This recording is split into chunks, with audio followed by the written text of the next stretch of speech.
Yeah, I think it was imperative. I've done a wee bit, obviously, in terms with the club. It's imperative. I'm going to lose a lot of quality from the building this year, probably a bit of quantity at the same time. It was imperative that I kept as much quality within the building as I possibly can. I'm going to lose a lot of experience in terms of Premiership experience. If you look at Joel, potentially, but definitely Nicky Devlin, wee Steph and Fitzy. There's three very big players in terms of, there's a lot of trust in terms of the experience they bring to the team. So we're going to lose that this year.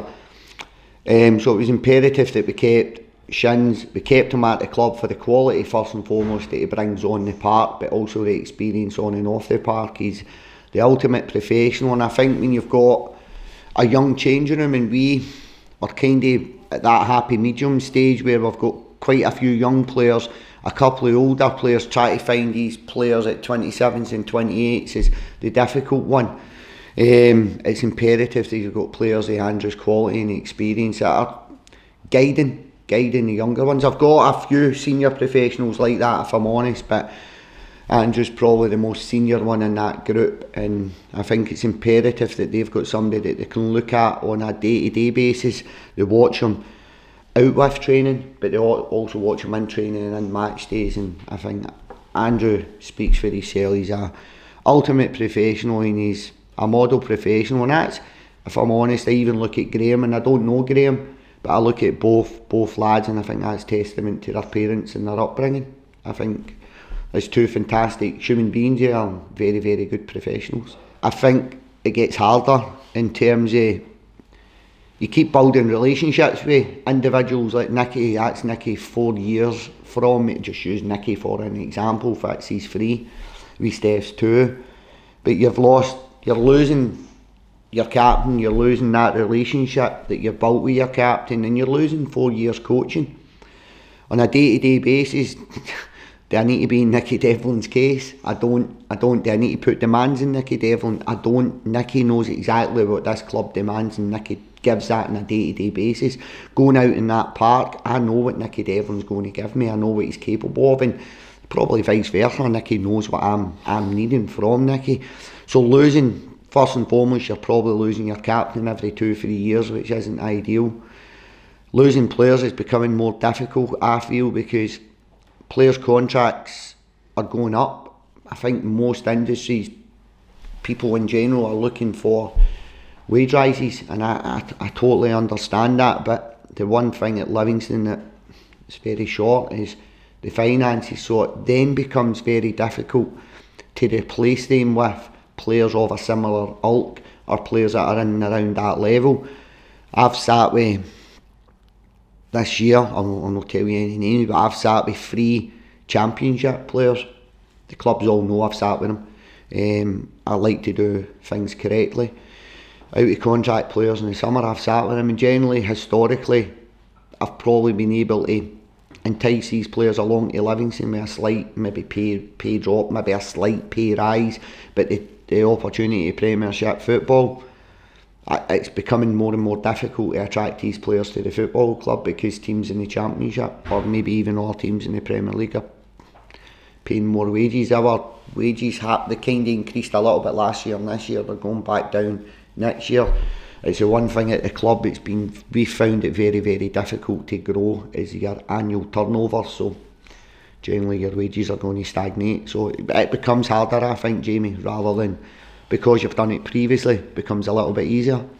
Yes and no, because you can find out a lot about a player's character. Probably what I would say with the foreign players is that's probably a little bit more difficult to gauge, because I've got a couple of agents, I've got a couple of people in, let's say, France that I speak to who will give me an opinion on the player. But if I've got a player for the Scottish champ, there's players, coaches, managers that know these people inside out. Down in England's very, very similar, so it's a little bit harder to get a more detailed description of an individual's character coming in, whereas people in Scottish football, I know you kind of get a good gauge for that. So that point of it is part of the recruitment process. That's one of the key points that I look for in an individual. It's part of the profile we look for. So it's not so much that drive that is in question, it's probably more about the gap between where you're recruiting and where these lads have to play. Like for me, I've spoke about it historically in the past. £1,000 a week player at Livingston is definitely not getting £1,000 a week player in England, or £1,000 a week player in the second tier Belgium, second tier Switzerland, the Championship National in France, the third tier, the second tier Portugal. These types of things, £1,000 players. So when I'm speaking to agents out with Scotland, it's very difficult. So they're then hitting me with a player that's in and around £1,000, but that gap between finances and ability, that's the gap that I think's getting bigger. It's a gap that I'm finding more difficult to bridge, whereas previously I don't think it was as big. And then even look at trying to recruit Championship players in Scotland just now, they're probably demanding a lot more than £1,000 a week to come and play in the Premier League. So even at that point, your recruitment's probably getting pushed back a division. So that's a difficult thing. And I think it's testament to Scottish football in a whole, as in terms, I think the ability levels are a lot better than people give it respect for. I think it's easy to knock Scottish football at times, but I genuinely don't see it that way. I've heard the league, I've heard people say it's, the standard of the Premier League this year's not been great. And the rationale for that is that there's 10 teams fighting top 6 in relegation. Surely that means the standard of the league's got better. But it's easy to knock it and say it's went the other way. I feel personally, coming up against these teams and coming up against these managers, that the standard in the Premier League's got better. Probably the one that is the difficult game to bridge that gap's the Old Firm in terms of finances. So when they initially signed, they were both on 3-year contracts, but what I would say, at a club like Livingston, you're going to go through, you're going to get, if we do our job properly in terms of recruitment and coaching and the progress of the player, I think you can't sell every player that walks out your building. We're not that fortunate that's going to happen. So you're going to get a batch of players that are going to be very, very good Livingston players that progress throughout their development within their contract length, but maybe there's not been a team in between year 2 and year 3 that's willing to spend £250,000, £1 million, £1.5 million on recruiting that player. So Fitzy came into me in a 3-year contract, which for me is a fairly reasonable length of contract. And Nicky actually signed an extension last year, and he's a 4-year contract. So Nicky's been here 4 years, Fitzy 3 years.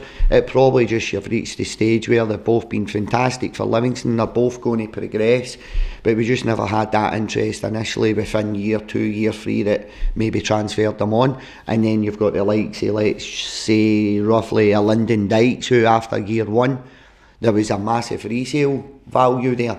Joel Newbley's going to be very similar, I would imagine. But again, you look at the positions on the park, there's no many teams going out and spending out with the Old Firm a lot of money on right backs or right centre backs. They're probably spending that money at the top end of the park. So position specific also. A lot of interest, I've got a lot of interest from all the leagues out with England and Scotland, to be fair. So no, there's nothing. I don't expect there to be too much interest at this point, if I'm honest. I think it was London was very, very similar, and I think we moved London on the last week in August. Started actually a league game at Motherwell, scored a penalty in the Motherwell game. We came to play Rangers. Was Rangers midweek? Sunday. Was that a Sunday? I had to chuck him at my office. Like London's shutting the door, I want to play. I'm like, you can't, will you go to QPR on Monday? I want to play. So that was really at the tail end of August. So I had a duty care to London and Livingston Football Club at that point, and I would have loved to have started London in that game, but I wouldn't have lived with myself if something had happened to the lad.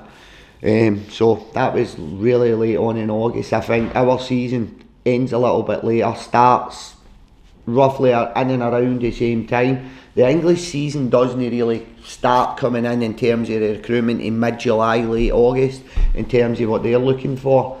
So there's a tentative. It's tentative. I don't think he'll be here in the summer, but again, I think he'll be back here for pre-season. I think there's a good chance he might be starting the league games in August, but I wouldn't expect Joel Newbley to be in the building. I think it's going to be the toughest one. In terms of numbers, I don't think it's quantity-wise. I don't think we're going to be up there as maybe we were in year 3. There was something like 13 leaving the club. So I don't think it's going to be that. But what I would say in terms of maybe, let's say, that 12, 13, 14 players who have played a lot of football for that club, within that 12, 13, 14 players, I'm going to be losing 25 to 30%, potentially a little bit more than that, of the players. So the quality that I'm going to be losing is probably a wee bit more than most years. The quantity I'm losing is a little bit less. Does that make sense? So I think year 2, year 3 we lost Lyndon and John Guthrie. It was 2 huge players. Potentially coming into this window, I'm going to be losing Steph, who's played a lot of football, Nicky, who's my captain, Fitzy, who generally, if he's been fit, played every game of football, and Joel Newbley, who arguably, debatably, has been my best player this year. So you're going to lose 3 or 4 a day. That starting 11 where there's a lot of trust, a lot of experience and a lot of quality. So I'm probably going to lose more of that than quantity this year. Probably Steph, yeah, I would imagine so. Steph's, it's not for me to tell you Steph's personal circumstances, but I would imagine Steph's he's looking to maybe head back home. I don't know, but goes with my best wishes. Honestly, Steph, like every one of the players that I talk about, like I'm going to lose players, but I'm also going to lose ultimate professionals and people at our class is very, very good human beings. They're fantastic individuals. They bring a lot to the club, not just on the park. They bring a lot to the club in their personality and their character and how they go about their business. And that's going to be the difficult part to fill. That's the void that's difficult to fill. Not just what these players can bring to you on the park, it's what they're doing away from the park, because that on-field success is built on their off-field environment. Does that make sense? Like it's a correlation between both, and trying to find a player that's got the quality on the park but it's also doing everything correctly in terms of off the park. I think that's a difficult one. There's a lot of coaching going to be lost from these four players. I think take away Saturday, I think we're going to stay in the Premier League. I know mathematically you're probably saying that point gets you Premier League status. I think we've got that already. But there's things that I've got to do better. There's things as a squad that we've got to do better. I think we've had a relatively successful season, but I don't want it to be a disappointing season, and that's in our hands. So I don't think we've been good enough as a group from December onwards, if I'm honest. I don't think we've been good enough, we've been strong enough. The squad depth that I felt I had hasn't quite come to fruition, but in saying that, we lost Joel for a good part of that, we lost Sean Kelly for a large part of that, and we lost Ayo Oberlai for a large part of that. They 3 players were probably 3 very, very important players for myself in the changing room and the club. So we lost some big players within that, so it's hard for me to be overcritical at the same time. But the squad depth that I maybe felt I did have within the building took a heavy beating when I had to rely on that squad depth going forward. There wasn't a lot of competition for places, probably the last 8, 9, 10 games. So that's something I've got to look to try and do a little bit better next year.